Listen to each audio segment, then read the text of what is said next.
নাটোরের সিংড়ায় কৃষি উৎপাদন বাড়াতে সরকারের দেয়া প্রণোদনা বিলি বন্টনে ব্যাপক অনিয়মের অভিযোগ উঠেছে। প্রকৃত কৃষকদের হাতে পৌঁছানোর আগেই বরাদ্দের সার বীজ বিক্রি হয়ে যাচ্ছে।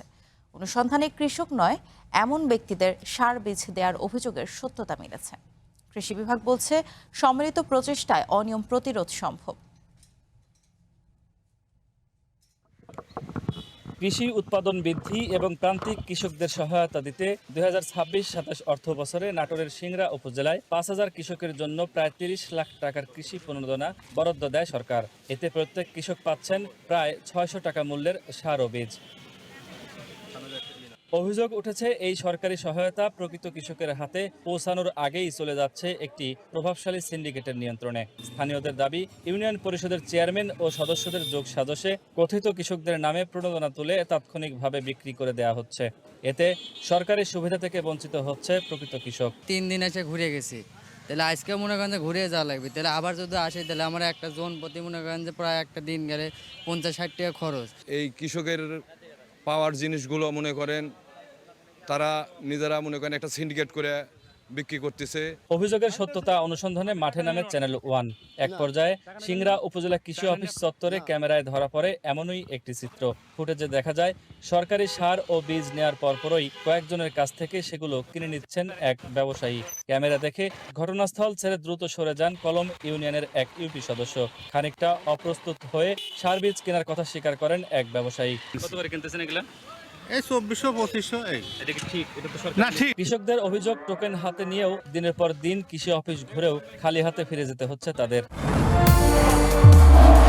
নির্মাণে নাম্বার 1 শাহ সিমেন্ট। এসে ঘুরে গেলাম, একটু পরে আসো, আজও একই কথা বলতেছে। অনেকজনের মাল আছে, এটা শের করে যাবে। সে চলে গেছে, ভ্যানা দিয়ে চলে গেছে।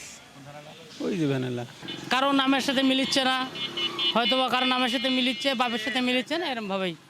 এদিকে অনিয়মের বিষয়টি সামনে আসার পর স্থানীয় বিএনপি, যুবদল ও ছাত্রদলের নেতাকর্মীরা কথিত কৃষকদের কাছ থেকে বিক্রির জন্য জড়ো করা প্রায় 16 বস্তা সরকারি সার ও বীজ জব্দ করে কৃষি অফিসে হস্তান্তর করেন। তাদের দাবি, প্রকৃত কৃষকের অধিকার নিশ্চিত করতেই এই উদ্যোগ।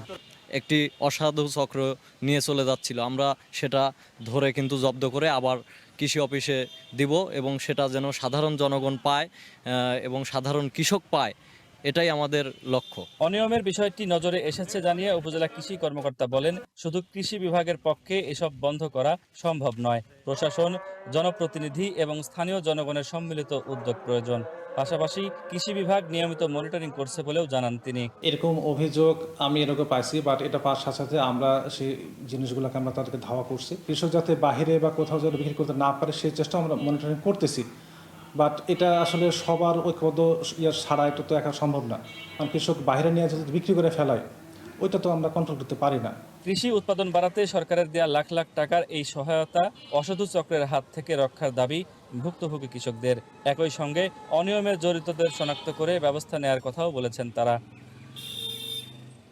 Nazmul Hasan, one news, Natore.